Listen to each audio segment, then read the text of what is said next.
Alborotada, ¿será que está ocurriendo algo y yo no estoy enterada? Hoy el pueblo en esta plaza celebrará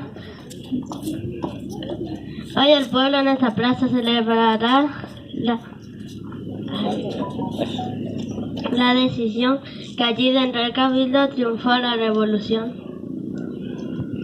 ¿Revolución usted dijo? ¿Y eso qué significa? La verdad no entiendo, por qué no me explica. El rey de España preso, el pueblo se organizó.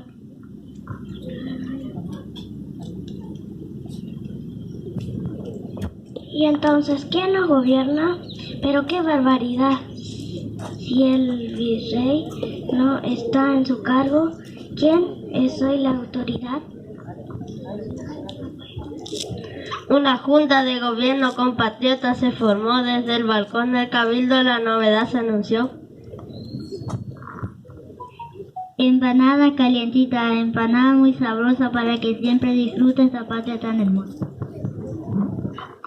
Aquel día 25 estábamos en la plaza y todos juntos gritamos: queremos saber qué pasa.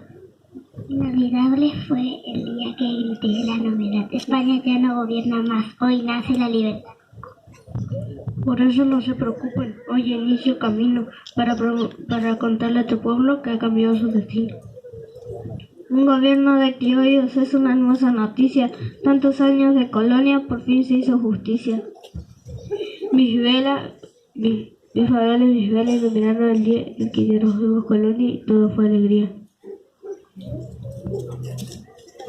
Argentinos y argentinas celebran la libertad, construyamos para todo un futuro de verdad.